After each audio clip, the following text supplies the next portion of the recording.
Olá, pessoal. Vamos começar mais um podcast hoje, trazendo para vocês realização de sonhos, histórias legais, temas educacionais, temas sobre psicologia e histórias curiosas. E hoje nós estamos com o nosso convidado aqui, Toshio. Olá, só alegria. Muito obrigado, Nathalie, pelo convite, pela oportunidade de estar aqui com você no podcast, no Dreamcast. E vai ser um prazer contribuir com você, com o seu público. Muito bom. Toshio, você pode falar um pouco sobre você, sobre o que você faz? Sim. No caso, meu nome é Edson Toshio, eu trabalho como treinador de oratória e de programação neurolinguística. Então eu ajudo a galera a superar basicamente aquele medo que é considerado o maior que tem no mundo, que é o de falar em público, de se expressar diante de outras pessoas. Hoje, muito mais também, não apenas de forma presencial, tem gente que tem medo de olhar para uma câmera, falar diante de um objeto inanimado, a pessoa fica com aquele receio. Tem quem fala, eu até falo diante de um público porque eu tô vendo a pessoa reagindo, mas quando eu olho para uma câmera que ela tá parada ali, eu acho esquisito, eu me sinto mal. Eu já vi gente falar isso. Então o meu trabalho, a maior parte dele está centrada nesse esforço de, através de cursos online, através de mentorias, palestras e tudo mais. A gente pretende para o ano que vem voltar com os cursos presenciais também, mas o foco está nos cursos online. Hoje a gente tem mais de 13.400 alunos que estão tanto no curso de oratória com programação neurolinguística e também alunos do Persuasão e Gatilhos Mentais, onde eu também ajudo as pessoas a desenvolverem a persuasão, a capacidade de influenciar pessoas, obviamente sem manipular, porque tem gente que, eu não vou aprender persuasão, por quê? Porque eu não quero manipular ninguém. E parabéns por você não querer manipular ninguém, isso é essencial. Mas a ideia é você saber como usar as técnicas de comunicação para que você consiga transmitir o que você entende da sua visão de mundo, compreendendo a visão de mundo da outra pessoa e fazendo com que os dois se entendam. Isso é essencial para os negócios, para a sua vida, na família, nos relacionamentos conjugais ou em quaisquer ambientes onde você tenha pessoas. Por isso, eu busco ajudar as pessoas nesse aspecto. Em suma, é isso. Muito legal, bastante coisa. Antes da gente entrar, eu quero saber tudo ainda mais sobre esses aspectos que você falou de relacionamento interpessoal aí. Sim.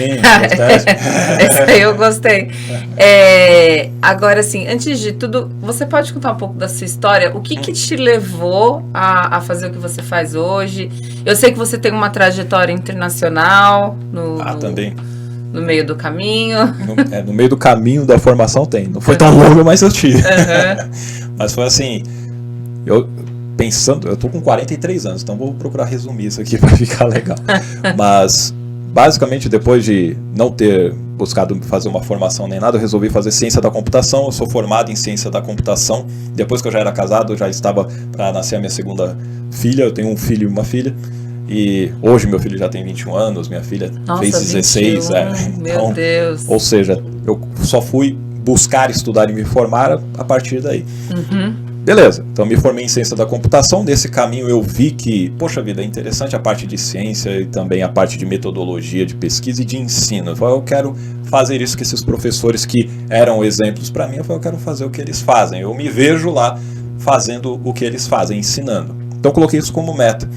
Busquei fazer a minha formação o máximo que eu pudesse me dedicar lá para sair bem com as notas e tudo mais. Isso foi me abrindo portas dentro da própria instituição.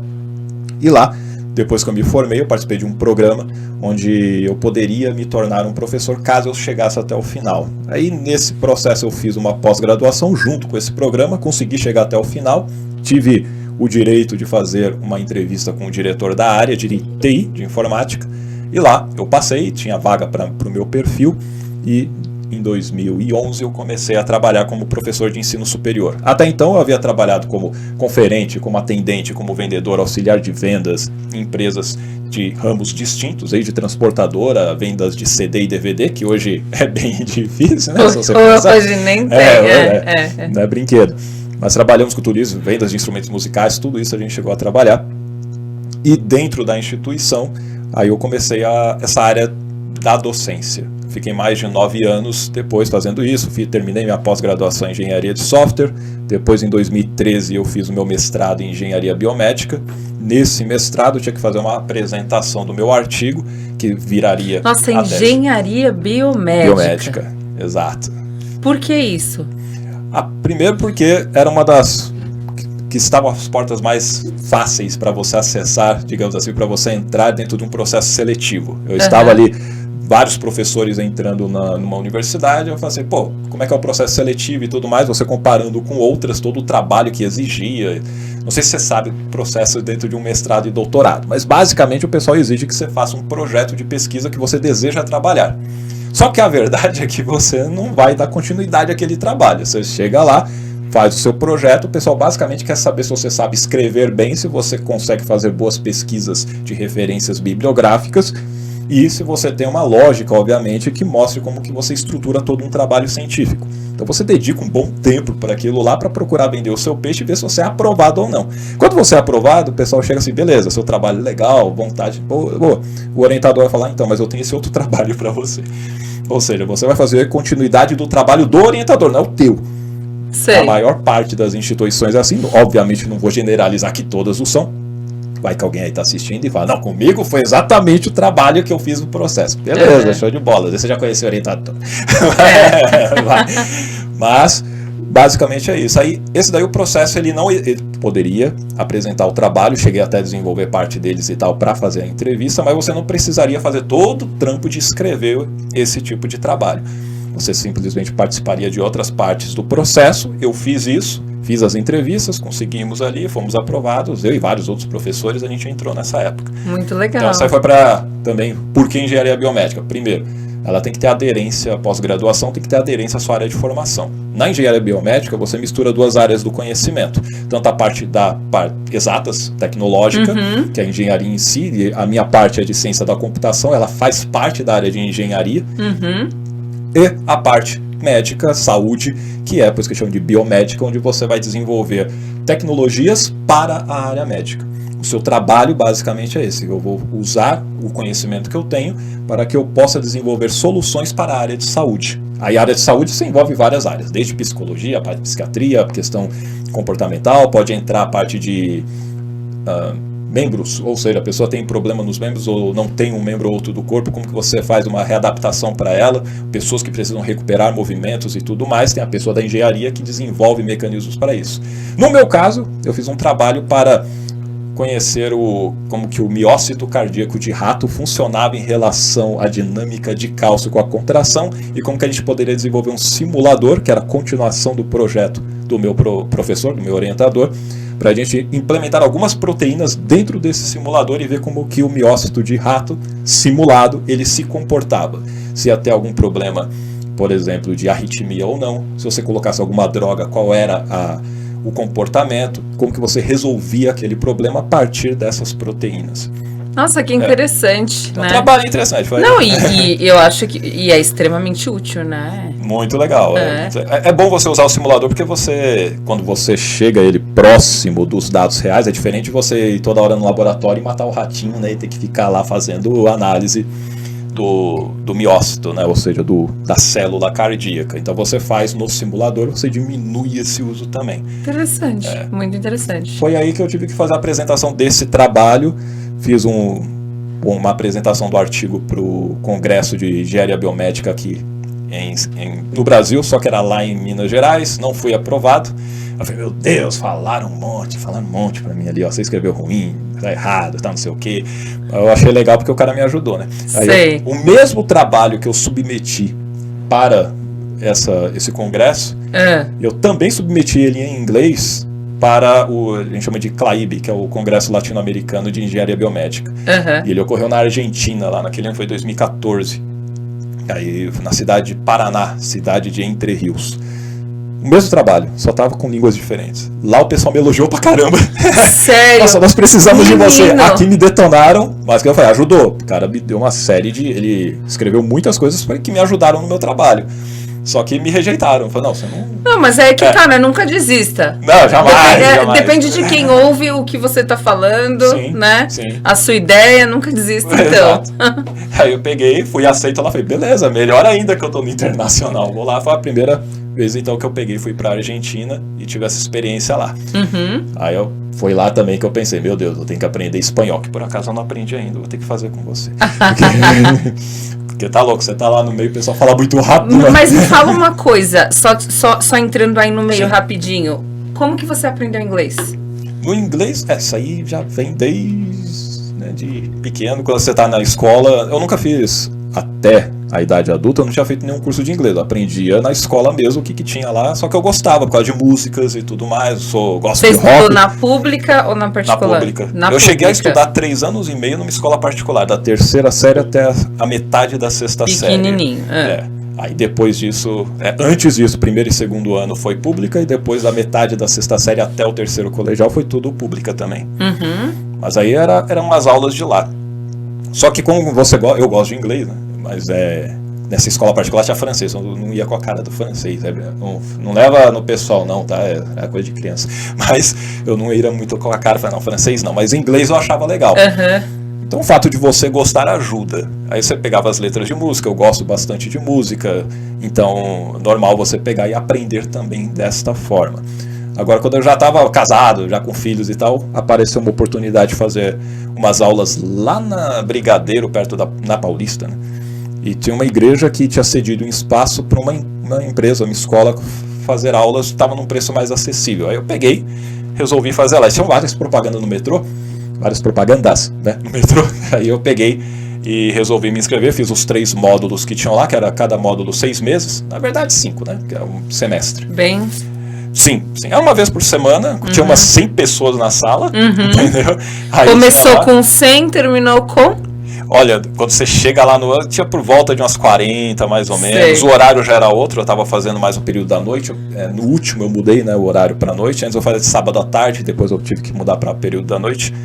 E era interessante que lá aí que vem o persuasão é importante. Por quê? Eu estava pagando por aqueles valores. Na verdade, eu estava com problemas ali financeiros. Minha mãe ajudou a pagar aquilo.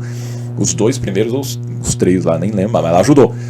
E eu consegui reaver essa parte do dinheiro como? Se eu indicasse alunos ali, eu conseguiria ter o curso de graça. Então o último módulo que eu havia pago, que era o avançado, tudo belezinha, eu peguei até lá, todas as pessoas no meu trabalho estavam vendo, opa, tá legal, tá gostando, o curso é bom, show de bola.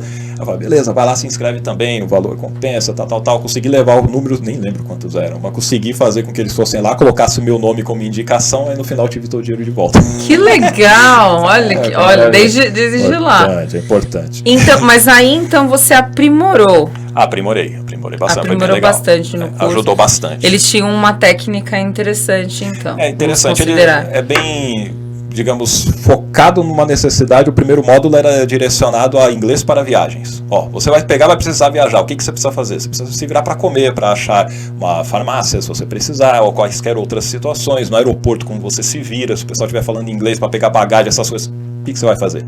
Então era bem direcionado para isso. E a partir daí você desenvolvendo depois no intermediário, depois no avançado, para outras questões, aí envolver outras coisas de negócios e tal. Mas foi, né, em cima desse foi interessante. E ali você já se viu capaz, então, de redigir todo um material em inglês. De redigir o material. Você fala. Isso aí foi bem antes de fazer o mestrado. Depois, ao longo do processo desse daí, o que eu fazia? Além de você redigir o material, eu faço a consulta básica no Google, né? Só que eu sei que o tradutor é zoado. Sim. Você pega o tradutor e fica ruim, mas ele é uma base. Então, a partir dali, o que é interessante é isso, você tem a base para ver que não está legal. Tem gente que vai ver, pega exatamente o que está lá traduzido e acha que está correto. Então essa base eu tinha de ver, isso aqui não traduziu de uma forma legal. Aí eu ia lá fazer os ajustes. Estudado antes. Exato. E o meu orientador, ele também contratou uma pessoa, que aí tem dentro das universidades, alguém que tem essa especialização, para pegar, rever, corrigir algumas coisas. Não teve muita coisa para corrigir. Fizeram essa análise, falou, show de bola. Aí submeteu. E lá na Argentina, como eu não falava espanhol, tinha que ou falar em português, que muita gente entendia, ou algumas pessoas a gente falava em inglês. Sei. Porque algumas vezes eles falavam, não. Tinha algumas pessoas tentando fazer em inglês lá. Então, digamos que o inglês foi super importante Sim. O inglês, até hoje, muitas das coisas que eu busco aqui, se você pegar no meu celular, coisas que eu faço dos meus cursos, coisas que eu pesquiso, inclusive de pesquisa científica, você só vai encontrar os materiais mesmo em inglês. Materiais bons, mais até avançados, da sua área. atualizados. Também, muitas coisas que eu pego não, tudo claro, de fora. né? Tô esquecendo da sua experiência internacional que você vai chegar lá. Sim. Tá. Que aí essa parte da experiência, porque eu fiz toda essa formação e trabalhando como professor. Certo. Sabe como é que eu cheguei a vender curso online, além dos presenciais, de oratória? O que tem a ver uma coisa com a outra? Primeiro que eu havia descoberto lá na minha juventude que falar em público era uma coisa interessante de se fazer, porque eu era uma pessoa muito tímida, muito, sabe? Tá brincando, sério? Total. Eu era zoado. Era bem zoado. Mas era com 12 anos, eu também era. Então. Eu era daquelas que falava, pergunta se tem professor. Porque eu tinha medo. Você não falava, entendi. Tem aquele receio de levantar a mão, vai que os outros vão tirar uma com a sua cara. Vai que perguntar uma besteira. Eu era exatamente assim. Agora, eu pra me relacionar com as pessoas, tô gostando de uma menina lá, não chegava não, eu só ficava sofrendo por causa disso. Aí os amigos iam lá, me ferrava, fazia parte. Mas eu tinha aquele receio do que os outros iam pensar, se eu ia ser julgado de forma ruim e tudo mais. E é o que muitas vezes domina o pensamento das pessoas que ou são tímidas, ou aquelas que não são tímidas, mas na hora de falar em público, elas deixam isso dominar. É a preocupação com o que os outros vão falar dela, se ela tem um branco, se ela se esquecer de alguma coisa, se de repente for feita uma pergunta, ela não sabe responder, meu Deus, e agora? Tudo isso faz com que a pessoa trave. Eu acabei vendo numa necessidade, eu fui obrigado a fazer uma apresentação numa aula de ciências, estava na 7ª série, e aí eu tinha que fazer uma apresentação de um trabalho, e só valeria a nota com a apresentação. E como eu era aquele cara que, não, eu tenho que tirar nota 10, eu tenho que chegar no máximo, eu sempre me cobrei desta forma, eu quero fazer o melhor. Eu falei, não tem outro jeito, eu não posso fazer prova, não adianta eu fazer ditado, não adianta nada. Eu tenho que fazer seminário. Então, independente de ter vergonha ou não, eu precisava fazer. A nota valia mais para mim do que o medo do que os outros iam falar. Então, me preparei, decorei tudo que eu tinha que decorar lá. Não é o melhor método, tá? Para você fazer apresentação em público, você ficar memorizando todas as coisas, evita, porque eu já tive um branco na frente de milhares de pessoas, tá? Eu imagino. Se você não se controlar bem na hora que dá um branco na frente de mil porque você escreve pessoas, uma palavra da sequência, pronto. Lascou. Lascou. Já aconteceu isso comigo. Isso que eu ia falar. Aconteceu isso. É interessante, foi mais barato. Mas que bom que eu consegui me controlar e voltou. Senão ia ficar zoado. Aí é bom você saber improvisar. Eu também ensino isso nos cursos. Quando você fala improvisar, como você faz a leitura para não parecer um robozinho, como que você também faz um discurso preparado sem se preocupar em memorizar tudo. Tem um trabalho envolvido aí que é bem importante, interessante de ser feito e que te dá essa segurança e essa confiança. Mas lá na 7ª série eu não sabia disso. Eu sabia que se eu decorava, memorizava tudo, eu tirava 10 nas provas. Porque era tudo aqueles questionários, hoje não é assim, né? Na minha época também era. O negócio era saber responder do jeitinho que o professor queria. Exato. Dava 10, 20 questões, estudava aquilo lá, eu decorava. Ele até dava às vezes o questionário pra gente estudar. Sim. Estudava aquilo ali. Aí eu escrevia com as mesmas palavras, aí depois o meu pai olhava a prova e falava, nossa, como você se expressa bem. Mas na verdade não era, porque a gente usava as mesmas palavras do professor. Sensacional. E o que é interessante é que você acaba aprendendo a se expressar bem pelo fato das mesmas palavras. Com certeza. É verdade, você aprende a formular. Eu sou a favor de você treinar a sua mente para memorizar coisas. Isso é importante. Sim. É importante. Agora, estou falando num contexto de apresentação. Você, sei lá, tem 1 hora de apresentação. Sério que você quer memorizar tudo? Você está ficando maluco. Você tem vários outros recursos melhores para isso. Mas lá era um seminário, eu tinha que falar de doenças sexualmente transmissíveis. Aí eu tive que pegar algumas dessas doenças, peguei todo o livro de ciências que falava sobre aquilo, aquelas páginas lá, memorizei tudo e mandei bala. No dia da apresentação, você tinha um monte de gente, os alunos, inclusive o pessoal que ficava me zoando, fazia eu chorar lá na sala. Hoje eu dou risada, né? Aí na época eu chorava. Mas aquela pessoa que era desinibida, chegava nas meninas, fazia tudo de boa, né? E eu lá, né, o bobão, lá na hora da frente, na hora de falar em público, eles não conseguiam. Aí eu falei, eita nós, se eles não estão conseguindo, cara, deixa eu pegar e continuar lendo. Enquanto eles estavam fazendo, chamando na ordem da fileira, eu continuava lendo, para eu relembrar tudo que eu tinha que falar. Eu foquei nisso. Chegou a minha vez. Me levantei, peguei e fui lá. Olhando para baixo, sabe quando você anda olhando para baixo porque os outros estão olhando para você? Você já teve essa sensação das pessoas olhando para você? Então, eu andando assim, fui olhando para baixo. Na hora que cheguei na frente da sala, você tem que olhar pra frente, né? Aí você vê toda aquela galera. Aí a professora Lídia, nome dela, ela chegou e falou assim: pode falar, Edson. Eu falei de Edson, né? Eu falei, beleza. Eu só sei que eu falo que eu metralhei todo o conteúdo, porque eu peguei do comecinho que eu havia memorizado, falei tudo. Todos os termos difíceis que tinha lá naquele livro. Sei. E aí quando eu tava falando, eu via que o pessoal tava assim, né? Que esse cara tá falando assim. Eu não fiz nada demais, eu só falei o que tava no livro, tá? Só que eu falei, os outros não haviam se preparado da mesma forma, e por isso chamou a atenção. Quando eu terminei, o pessoal pegou, aplaudiu e tal, belezinha, e eles foram olhando pra mim de uma forma, balançando a cabeça, né, e tal. Foi a primeira vez, em vez de eu fui lá com a cabeça baixa, eu saí de lá com a cabeça erguida olhando, não erguida de besta, metida a besta não, mas normal, confiante, olhando para as pessoas, elas acenando, né, mostrando, pô, foi legal. Foi a primeira vez que eu peguei e falei, pô, legal, vale a pena, é legal falar em público, é interessante. Porque até então eu era zoado, bulinado, tímido. Eu continuei com essa timidez por muitos anos ainda. Sim. Mas isso me abriu os olhos de que, pô, se eu falar em público, eu consigo ser, né, uma pessoa que consegue se destacar aqui. Interessante. E aí sempre que tinha alguma oportunidade de trabalho, eu procurava fazer. É diferente de hoje que quem vai apresentar e todo mundo. Aí você pode deixar. Exato. Mas se for fazer, não pode deixar eu faço. Era dessa forma. Você também fazia assim? Sim, eu gostava de me apresentar lá na frente. Porque eu era também tímida. Sim. Mas como eu tinha feito teatro na adolescência, então na hora do vamos ver lá, do público, eu não era assim. Então hoje eu sou mais desinibida, mas eu era. Até a faculdade eu não era tão desinibida de sair conversando com todo mundo. Mas na hora de apresentar, eu falava, pode deixar que eu me viro lá. Aí até o pessoal surpreendia, falava assim, ué, parece outra pessoa. Legal, você fez aula de teatro, então as técnicas meio que incorporava um personagem e mandava bala. Sensacional, show de bola. Parabéns, é isso aí, as técnicas de teatro ajudam também. Muito legal. E basicamente foi a partir daí que eu vi que falar em público era legal e eu aproveitava as oportunidades. Só que, como eu disse, não é igual hoje, onde você pega um celular que você tem aí e você liga a câmera e grava e treina. Eu não tinha isso na época. Nem passava na cabeça, né? Essa possibilidade. Hoje você pode treinar várias vezes. Eu dependia de ter uma apresentação na escola, que hoje é mais comum, né? Não sei se é tão comum assim na escola pública hoje, mas pelo menos naquela época não era tantas vezes que era solicitado. Só que a partir daí eu comecei a prestar atenção em quem falava bem, o que a pessoa tinha de interessante, por que ela chamava a minha atenção, por exemplo, na televisão mesmo, alguém está falando de uma maneira diferente, você prestava atenção, você falou, pô, legal, eu gostaria de falar com essa pessoa.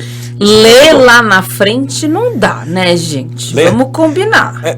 Dependendo de como a pessoa lê, por exemplo, você uma poesia, tudo bem. Uma poesia, show de bola. Ainda assim, a poesia, o que ela tem?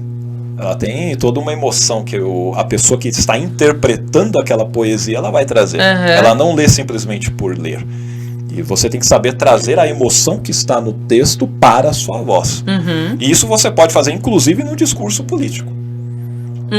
Isso é importante, interessante. Eu já vi a posse uma vez, eu não lembro de quem que foi, e eu vi um cara que era do Senado fazendo a leitura, e ele leia de um jeito, eu falei, caramba, o pessoal até chora depois da leitura. Mas o cara lê bem, ele traz entusiasmo, sabe? Aí você fala, pô, que da hora, quando a pessoa sabe ler assim. Enquanto isso, você vê outras pessoas lendo, parece, como eu falo, um robozinho. Ela lê exatamente, não tem entonação diferente, a velocidade nem é sempre a mesma. Nem o ponto, nem a vírgula. Ou às vezes até tem, só que é sempre igual para ela. Ela começa... A melodia seria mais assim, ó. Deu ponto. E depois de novo. Segundo parágrafo. Terceiro parágrafo. É sempre igual, cara. Entendeu? Chega uma hora que fica monótono, fica chato e a pessoa vai entrar num sono fácil ali no seu discurso. Sim. É diferente quando você treina o texto, você conhece o texto, você sabe onde pôr ênfase nas palavras, você sabe quando usar uma pausa. E assim você consegue trazer a atenção da pessoa. Interessante. Isso é importante você saber fazer. Então, ler é legal. Por exemplo, os âncoras de jornal, eles leem constantemente. Tem um teleprompter rodando lá. Sim. Mas não parece. Não parece. Não parece. Verdade. Entendeu? Isso mostra o profissionalismo da pessoa. Como que ela consegue falar, trazer emoção independente do tema que está sendo abordado no momento. Tem temas pesados, tem temas mais neutros e tem temas alegres. Aí eles você migram. sabe o que eles falam mais sério quando é uma tragédia. Então. Sim, e eles conseguem fazer isso. Dá pra fazer. Você tem todos os dias na televisão exemplos fazendo isso. E estão lendo. Show de bola. Só que tem preparo. Certo. Esse preparo que é importante. A prática contínua faz você ficar cada vez melhor, né? E foi assim. Agora, o que aconteceu? Por que eu decidi sair, por exemplo, eu estou lecionando TI, mais de 9 anos, e de repente eu quero pegar e ajudar a pessoa a falar em público. Primeiro porque eu sabia que isso me ajudava. E eu usei isso várias vezes na minha vida para me destacar. Fosse na igreja, quando eu comecei na igreja e tudo mais, evangélica, fiquei um tempo lá, onde eu conheci a minha ex-esposa. Então ela era da igreja, então vamos começar a ir lá. Foi indo ali, eu gostava de como o pastor falava, a maneira como ele influenciava. Eu falei, pô, isso é legal pra caramba, é um poder, né, velho? Que você tem um poder de influenciar as pessoas. Eu falei, caramba, eu já achava legal, eu achei aquilo mais legal ainda. Eu falei, interessante, eu quero saber fazer isso também. Então atuei dentro da área, tanto como diácono, como professor de escola bíblica, superintendente de escola bíblica, fazendo cultos nas casas, que o pessoal chama de casa, nas células, né, que eles chamam. Sim, as células. Isso. Então eu era... Meu foco era fazer aquele trabalho lá. Então isso também me ajudou a desenvolver. Fora isso, nos trabalhos, processo seletivo, fazer apresentação numa dinâmica em grupo. Eu já tinha perdido oportunidades por não fazer bem uma dinâmica em grupo, por não fazer bem apresentações. Então eu falei, não, eu tenho que melhorar isso. Mesmo eu já tendo passado essas experiências, eu perdi oportunidades porque eu tinha receio do que os outros iam falar. Então, como eu perdi oportunidade de trabalho, de ganhar, né, um salário que era razoável lá na época e tudo mais, eu falei, não pode mais acontecer isso. A partir daí eu fui por mim mesmo, não tinha cursos online nem nada. Aí eu lia revistas, algo do gênero, eu simplesmente praticava onde eu pudesse. E me preparava melhor para fazer essas apresentações. E a partir daí eu fui começando a galgar postos melhores, um pouco maiores ali, né? E aí a gente foi melhorando. Quando eu estava ministrando as aulas na faculdade, eu evitava pedir apresentações para os alunos. Porque já tinha um monte de professor que pedia, eles ficavam pé da vida, sabe? Eles falavam, aquele professor, aquela professora fica pedindo apresentação, não sei o quê, dá vontade, parece que não quer dar aula. Ele quer que a gente dê aula para ele. Aí eu falo, bom, eu vou evitar, porque já tem um monte. É tão legal, né? É legal, tem muita gente, eles sofrem bastante com isso. Então eu evitava isso. Sim. Fora que eu já via, nas vezes que eu solicitava, você via o sofrimento que era. Sim, e eu buscava ajudá-los nesse aspecto. E tinha gente que não queria ser ajudado. Não quero nem ficar lá na frente e tal, faço qualquer coisa menos isso. Né? Então eu falei, tem que ajudar essa galera. Uma forma interessante, eu vejo que a maior parte do público é assim. Fui fazer pesquisas a respeito. Aí você encontra várias pesquisas no mundo mostrando que é de 70% a 80% das pessoas têm essa dificuldade de falar em público. É muita gente. Eu falei, realmente, se eu for analisar desde a minha época lá da 7ª série que eu comecei a prestar atenção nisso, era muita gente. É muita gente. Aí, 10% mais ou menos não tem problema. E se destacam por isso. Os outros 10% tem o que a gente chama de uma glossofobia. Pessoa que só de pensar passa muito mal. Como é que é? Glossofobia. Glossofobia. Glossofobia. Tá, aprendi uma palavra. É uma fobia em do português. palco. Tá certo. E realmente a pessoa tem total... só de pensar ela passa mal, desmaia e tudo mais. É fácil também você... Com PNL é fácil você tirar a fobia. É bem interessante esse processo. Do mesmo jeito que gera rápido a fobia, você tira rápido também. Em alguns minutos já era. Agora a questão não é só não ter medo, é saber fazer a apresentação.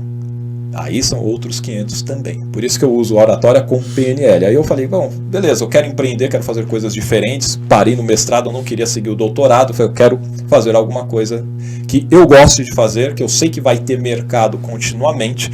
Porque na tecnologia tem mercado, mas vira e mexe está mudando a linguagem de programação, muda uma plataforma, muda não sei o que. Você tem que se atualizar toda hora, né? Sim. No mercado de desenvolvimento pessoal também. Porém, as necessidades humanas basicamente são as mesmas. Então eu falei, eu consigo criar uma coisa que ajuda a galera aqui de verdade. O que eu faço legal, que eu sei que dá resultado, que eu sei que fez a diferença para mim várias vezes, até para eu ser professor e chegar no final do programa que eu te falei lá para professores. Quando eu pegava e falava, as pessoas, você fala bem, você vai conseguir chegar, hein? Desse jeito, continua dessa forma. A maneira como eu me expressava, eu sabia que chamava atenção num ponto positivo. Eu falei, eu posso ajudar a galera a fazer a mesma coisa. Isso aí vai fazer ela conseguir novos empregos, ou simplesmente ter uma promoção, ela se destacar da concorrência, ela conseguir, por exemplo, entrar pela primeira vez no mercado. Ou, no seu caso, por exemplo, a pessoa sabe falar inglês, mas tem medo do que os outros vão falar. Pô, você tem que falar inglês. Sim.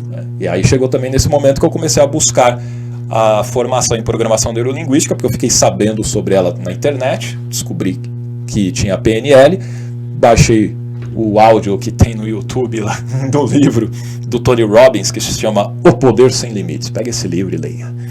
O Poder Sem Limites. Sensacional. E lá, basicamente, ele tem a formação do Practitioner e do Master Practitioner naquele livro, os conteúdos, que são cursos que você faz e que eu fiz, e que você tem pelo menos aí 8 dias para cada curso inteiros, e um valor de investimento relativamente bom aí. Mas aí eu fiz o curso, eu ouvi o áudio, falei, caramba, sensacional, muito legal essa coisa, né, meu? Vou pegar e vou aprender mais a respeito. Só que eu não vou só pegar e falar que eu li um livro e fiz a coisa, fiz técnica e ajudei a pessoa a perder o medo de falar em público. Deixa eu ver se tem informações. E outras pessoas que eu seguia no YouTube, que eu gostava da forma como se comunicava, eu fui ver lá na bio delas e... Opa, lá é Master Practitioner em PNL, tem certificado internacional. Então tem certificado internacional. Deixa eu ver como eu faço isso. Aí eu consegui fazer as formações aqui no Brasil de Practitioner, de Master Practitioner, depois de Coaching PNL. E aí, nesse processo, eu falei, eu gostaria de ser um treinador de PNL também. Na hora que você vê o professor fazendo, eu também posso fazer isso. Você gostou? Eu gostei. Eu falei, eu posso fazer isso também. Falta só esse degrau. E aí, para virar um trainer em PNL somente nos Estados Unidos. Não tem essa formação somente nos Estados Unidos. Tem outras escolas que ensinam aqui, mas a escola que eu fiz é do Dr. Richard Bandler, que é um dos co-criadores da PNL. Então, além do Bandler, você tem o John Grinder, que os dois criaram a programação neurolinguística. Não só os dois sozinhos, se você pegar a história, tem outras pessoas, mas eles são os nomes essenciais principais que fizeram a coisa acontecer. E eu fui por a escola do Richard Bandler, com essa certificação internacional que eu já tinha aquelas 3, de Practitioner, Master Practitioner e de Coaching PNL, que é a NLP Coach. Aí eu falei, beleza, agora eu vou pegar, me preparar, tinha um ano ali que eu tinha me colocado como projeto, em um ano eu melhoro o meu inglês, e porque é tudo em inglês lá, não ia ter tradutor nem nada, né? Eu falei, beleza, vamos assim, e vamos aprender, vamos mandar bala. Comecei a me preparar vendo os vídeos do próprio Bandler, em inglês, e tudo mais. Antes disso, eu já estava fazendo uma preparação no inglês, como? Colocava no YouTube os vídeos em inglês e ia ver se eu percebia, se eu entendia. Se eu não entendia bem, eu colocava a legenda em inglês. E aí eu ia anotando, falei, eu conheço essas palavras, só não estou entendendo. Aí beleza, algumas vezes eu diminuía a velocidade do vídeo e ia acompanhando, show de bola. Depois de alguns meses fazendo isso, eu conseguia pegar e simplesmente ouvir, nem prestar atenção, não precisava ler nem nada. Às vezes até ler a legenda atrapalha, porque é melhor você deixar simplesmente... Você consegue fluir, né? Porque aí você pega no contexto, a linguagem corporal, entre outras coisas. Sim. Mas no meu caso, eu só consegui chegar nesse nível depois que eu comecei vendo as legendas, porque eu não entendia. Então, só que quando você vê, é um passo a passo, um processo. Quando você vê as palavras, você, mas eu conheço essas palavras, eu entendo essa formação de frase, por que eu não estou entendendo? Beleza, então vamos treinando o listening cada vez mais, fui fazendo isso.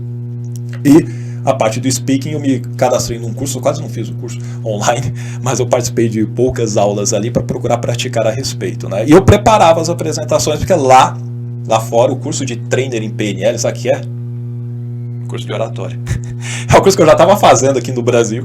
Eu estava ensinando a galera um public speaking course. Ou seja, você vai, caramba, eu vou aprender o que eu já ensino, né? Mas, legal, eu aprendi outras coisas mais, obviamente. Sim, mas beleza, foi a primeira vez que eu fiz um curso de oratória. Eu já estava ensinando a galera, já tinha aberto a empresa, fazendo cursos presenciais. E aí eu fui no meio de 2019, em julho de 2019, peguei as minhas férias e fui lá. 6 dias de curso em Orlando, mais outros 2 dias que eu peguei pra conhecer Disney e tal, essas coisas. Fiquei 8 dias, porque eu falei, a viagem não foi tão longa, mas foram 8 dias lá, muito legais. Não vejo a hora de voltar. Imagina, é muito da hora. Imagina, muito legal. Mas aí o curso, todos eles em inglês, tinha só tradutor para espanhol pra galera que veio de outros países. E, no caso também, vários japoneses que tinha a galera lá. Então, aí lá a gente fez com essa galera toda uma miscigenação de pessoas de vários países, aí foi legal porque a gente pôde tudo em inglês para você se virar lá e aprender um pouco mais com a galera. Inclusive tinha que subir no palco, pegar o microfone e fazer a sua apresentação lá em inglês diante daquelas, tinha acho que umas 600 pessoas mais ou menos, tinha uma galera boa. Nossa, 600 pessoas. Dá uma tremedeira. Não, é legal, legal. Eles fizeram cada um dos participantes irem lá e se apresentar. Ah, interessante. Cada um deles. Legal. Ali ficou horas Legal. esperando a pessoa ir lá. Aí eles corrigiam, ó, microfone assim, ó a posição, ó o tempo que você tá usando, né, pra falar. Tem gente que fala muito rápido, outros que falam devagar demais, mas não, tem um tempo. Eles deixavam um som pra você ir acompanhando o ritmo, até isso. E hoje na internet, tu acha pra esse pessoal que tá querendo, que nem você falou, persuasão, né? Eu vejo também algumas pessoas ensinando como você gesticular com as mãos no vídeo do Instagram para passar mais confiança. Tudo isso a gente pode aprender com você também? Também aprende. Uma das coisas que eu até já falo agora, né? Às vezes o pessoal fala assim, ó, você pode fazer uma coisa com a outra com a mão, não sei o que eu faço com as mãos, e o que pode e não pode fazer. Eu falo, mas você faz o que você quiser com as mãos. Entendeu? Você é livre. Basicamente você tem que ser você mesmo, ou você mesma. A pessoa, quando fica muito preocupada, o ensino antigo da oratória envolvia você chegar e falar assim, ó, quando você pegar e fizer um movimento com a sua mão, você tem que dobrar os dedos, mas começando a partir do mindinho e depois uma sequência encadeada para depois você fazer... Mas para com isso. Imagina a pessoa se preocupando com isso na hora que ela tem que entregar uma mensagem. Será que os meus gestos estão na altura da cintura e não sei o quê? Às vezes a pessoa nem faz isso.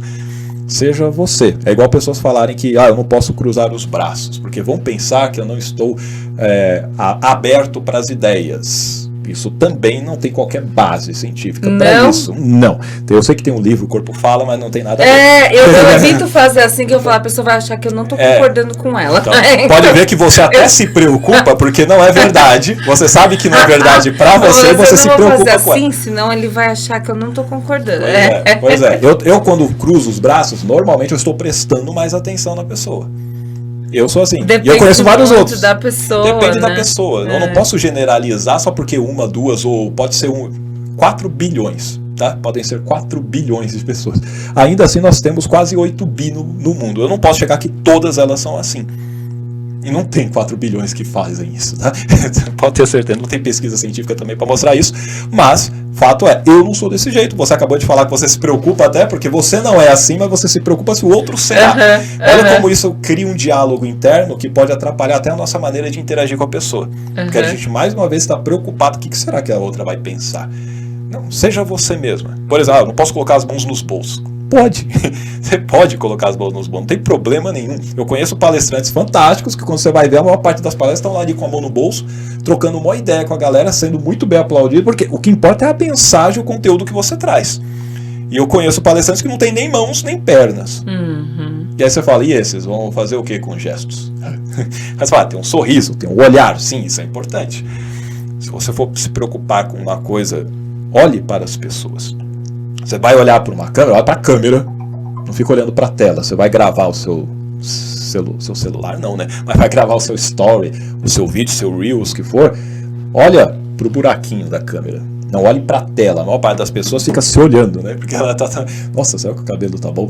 Nossa, minha pele tá zoada. Minha boca tá torta. Mas ela fica falando, olhando para ela. Fala, não, olha para a câmera. Porque... Olha para a câmera, o efeito final é você olhando nos olhos da pessoa. Isso cria maior conexão. Quando você estiver presencial, é do mesmo jeito. Você precisa olhar para a pessoa. Da mesma forma, em relação ao gesto, simplesmente, se você for usar o gesto de forma proposital, pense, por que eu vou usar esse gesto? Eu quero dar uma ênfase maior, olha o que eu fiz agora, eu quero dar uma ênfase maior, estou falando de ênfase, de uma força, então faço um movimento com o meu punho dizendo isso, mas poderia ser outro, eu quero dar uma ênfase muito maior, eu quero subir o nível, eu sei o que eu estou falando e por isso eu estou usando os gestos. Mas você vai ver que naturalmente você já usa os gestos assim. Por isso, quanto mais natural você for, quanto mais confiante você estiver, mais vai sair de maneira tranquila os seus gestos para as pessoas. Mesmo na hora de persuadir, de vender, porque hoje tem muitas pessoas querendo vender seu produto, seu serviço na internet. Sim, é importante. Mas a questão em si, para você persuadir as pessoas, envolve muito o quê? Como é que eu consigo vender na internet ou não? Aí você fala, pô, você tem mais de 13.400 alunos. Hoje a gente tem mais de 13.400 alunos nos cursos. Como é que você vende isso? Porque aumentou demais nessa procura. Aumenta bastante, só que tem aquela questão em si também. Eu vendo algo que a pessoa realmente precisa. Talvez para alguns não seja uma dor tão grande, latente. Na hora que você perdeu oportunidade no trampo, na hora que você não for promovida, na hora que você não conseguir aquela vaga de emprego, porque alguém foi melhor do que você vai vir correndo. Ou na hora que você acontece. quiser vender um produto ou serviço na internet e os seus vídeos não saírem legais. Então, tem isso também. O que é legal é que se a pessoa está fazendo os vídeos, parabéns, porque aí você vai fazendo e vai aprendendo. Só que você tem estrutura. A persuasão tem uma estrutura que desde os tempos de Aristóteles é ensinada, tá? Então basicamente você vai falar sobre o que a gente chama de ethos, patos e logos. Ou seja, eu tenho a parte ligada à credibilidade que eu crio através do meu conhecimento, da minha formação, daquilo que eu faço na minha vida. Isso traz o ethos. Eu tenho o patos, que é a emoção que eu agrego, as histórias que eu conto, as metáforas que eu utilizo, as analogias em comparações, a maneira como eu trago a emoção pela minha voz e pelas histórias que eu aplico. E tem a parte da lógica, que é o logos. Qual é a lógica argumentativa que foi construída para que você mostre para a pessoa que aquele problema realmente ela precisa resolver naquele instante? Quando eu consigo envolver esses três elementos, a persuasão ela ocorre de forma mais fácil. Não quer dizer que você vai persuadir todo mundo. É óbvio que não. Mas as chances aumentam exponencialmente. Juntando aí, você tem os gatilhos mentais, que é utilizado esse termo, mas basicamente nós temos dentro do livro do Robert Cialdini, ele chama As Armas da Persuasão, ele fala sobre 6 aspectos específicos que são os atalhos mentais. Aqui no Brasil chamam de gatilhos mentais, mas não são palavras mágicas nem nada, são formas de abordar e conhecer as pessoas e usar palavras além dos gestos para que você possa a partir daí falar a necessidade ao coração daquela pessoa. Você mostra que a entende. A persuasão é isso, não é você tentar convencer a pessoa do que você sabe ou do que você entende. É você mostrar que a entende, que a compreende, que você pode ajudá-la no processo. É um ganha-ganha. É diferente do que o pessoal pensa que persuadir, eu vou manipular a pessoa, eu vou ganhar e ela que se dane. Não. Então, né? Porque eu acho que as pessoas acabam percebendo, né? Intuitivamente, por vivência, acabam percebendo é o que a gente chama de garganta, né? É o cara que tá querendo se aproveitar da situação. Sim. Né? É interessante o que você falou, porque até as pessoas elas percebem quando tem algo errado. Ela fala, não, acho que só ele vai ganhar, eu vou me ferrar, a pessoa está tentando me convencer. É o que eu chamaria até talvez de sexto sentido, eu percebo que a pessoa só está querendo se aproveitar. Mas dependendo de como ela usa esses argumentos, ou ela usa a emoção contra a pessoa, ela pode acabar convencendo a pessoa a entrar em ação e comprar aquele produto, alguma coisa do gênero. Ele sabe explorar esses aspectos. E é por isso que você tem que aprender persuasão. Porque aí você identifica, eu sei o que ela está fazendo, olha onde ela está apontando, olha por que ela está usando essa arma. Eu não vou me deixar ser abalado por isso, porque eu sei se eu preciso ou não. Se eu precisar, eu vou comprar, eu vou ser beneficiado. Do contrário, não tenho. Eu simplesmente, valeu, obrigado, sucesso no seu trabalho, mas eu não preciso nesse momento. E se eu souber de alguém, eu faço a indicação sem problema algum, entendeu? Mas você conseguir pegar e dizer não. Dizer não é importante. Isso é muito essencial. E hoje, na época de internet, você vê ali um monte de ofertas sendo realizadas. Você ensina como que faz para dizer não? Porque às vezes eu morro de vergonha de desagradar a pessoa, de magoar. Não tem problema. Você vai às vezes magoar. Eu acabo comprando e fazendo só para não... Só para não tem problema. Eu sei como é isso. Uma vez eu acabei me envolvendo em tantos trabalhos, eu não queria dizer não, eu queria ajudar a pessoa. Só que eu acabei me lascando, porque era tanto tempo para fazer, ocupou tanto meu tempo, eu fiz umas 2 vezes isso. Eu cheguei e falei, agora eu vou dizer não. E dane-se. Literalmente. Porque a pessoa vai ficar chateada, ela vai se virar. Ela arranjou outras pessoas para ajudá-la. Ou para comprar o produto dela, não tem problema nenhum. A questão em si serve para mim? Porque assim, você fica com medo de chatear a pessoa, mas você ficou chateada? Porque se você fica chateada para não chatear alguém, não para. Ame ao próximo como a si mesmo. Quer dizer que assim, peraí, eu tenho que me amar primeiro para que assim eu ame ao próximo. Então não vou me chatear primeiro. Olha, interessante. Entendeu? Gostei. Muito importante, gente. Exato. Você fala, então não tem como você fazer o melhor para a pessoa se você não está fazendo para você. Então, para mim isso vale a pena? Não. Só fala real para a pessoa. Simplesmente chega, show de bola. Eu vejo, se você vê, fala real. Se você não vê importância, você fala, é legal que você vende, mas eu não sei se é tão importante assim, pelo menos para mim não é agora. Se for importante, você fala, muito legal que você vende, é importante para outras pessoas. Para mim, cara, eu não preciso. Te agradeço aí se eu souber de alguma oportunidade, uma pessoa que queira, me deixa aí o seu contato, eu vou falar dela. Mas pra mim, hoje não interessa. Tudo bem? Acabou. Simplesmente fala não. Alguém vai pedir uma ajuda pra você não quer entrar naquilo, legal que você me chamou, você se lembrou de mim, mas não tem como eu te ajudar. Porque eu tô assim assado. Fala real pra ela. Não precisa inventar mentiras aí. Não quero. Simplesmente. Gente, eu não sei vocês, mas eu hoje aprendi muito com o Toshio e tô vendo que eu tenho que aprender muita coisa ainda com ele. Opa, não, como é que, então, como é que a gente faz para achar você? Legal, você consegue encontrar tanto no Instagram, no @EdsonToshio. Tem também, você colocar Edson Toshio no YouTube, tem mais de 200 vídeos ali gratuitos para você acessar. Lá no Instagram tem um link na bio que você consegue ter acesso a todos os cursos que eu desenvolvo, além de uma central de ajuda que tem todas as perguntas que de repente surjam em sua mente para serem respondidas.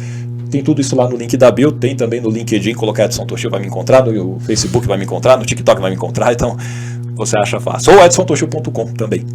Tem um site. E aí lá as pessoas têm acesso a todos esses cursos, inclusive esses que estão super em alta hoje na internet de persuasão. Sim, exatamente. Lembrando, persuasão não é manipulação, não tenha medo de fazer isso. Ao contrário, quando você sabe, você não é manipulado ou manipulada pelas outras pessoas. E você sabe como responder à altura, criar conexão verdadeira, trabalhar com integridade, com a verdade, e assim você vender o seu produto, o seu serviço, as suas ideias, porque você sabe que vai ajudar as pessoas. E, consequentemente, você ganha com isso.